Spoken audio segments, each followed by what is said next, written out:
Bulletin का आगाज करेंगे और सबसे पहले बात करेंगे मौजूदा हुकूमत IMF के सामने ढेर हो गई। एक और शर्त पूरी कर दी, बिजली सार्फिन को जोर का झटका 76 अरब रुपए का इजाफी बोझ डाल दिया गया। सार्फिन पर 3 रुपये पैसे फी यूनिट का इजाफी सरचार्ज लगा दिया, जिसके बाद मजमूई सरचार्ज 3 रुपये 82 पैसे फी यूनिट हो जाएगा। पावर डिवीजन ने इजाफी सरचार्ज का बाज़ाब्ता नोटिफिकेशन जारी कर दिया। सरचार्ज सार्फिन से मार्च से जून 2023 के दौरान वसूल की जाएगी। इतलाक के इलेक्ट्रिक सार्फिन पर भी होगा। जून 2023 तक बिजली सार्फिन से तकरीबन 76 अरब रुपए इजाफी वसूल किए जाएंगे।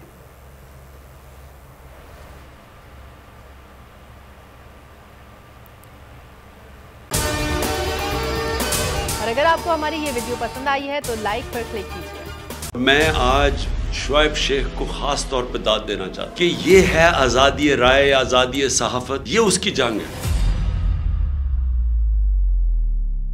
हर किस्म के दबाव के बावजूद शुएब शेख खड़े रहे इस मुल्क की उस सहाफत के साथ जो जमहूरियत का हुस्न है। एक वो सहाफत जो किसी प्रेशर में नहीं आती, जो किसी एस्टेब्लिशमेंट से नहीं खौफजदा होती। ये जो डाकू मुसल्लत किए गए हैं, इनकी रिश्वत नहीं लेती, वो है इस मुल्क की असासा। सहाफत वो असासा बन जाता है।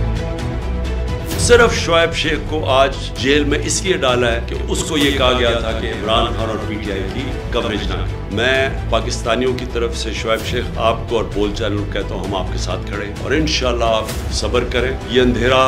ये जो अंधेरी रात है ये ज्यादा तैयार नहीं है। मुझे नजर आ रहा है कि इंशाल्लाह अच्छा वक्त आने वाला है। सब्सक्राइब करें और बेल दबाएं ताकि कोई खबर रह न जाए।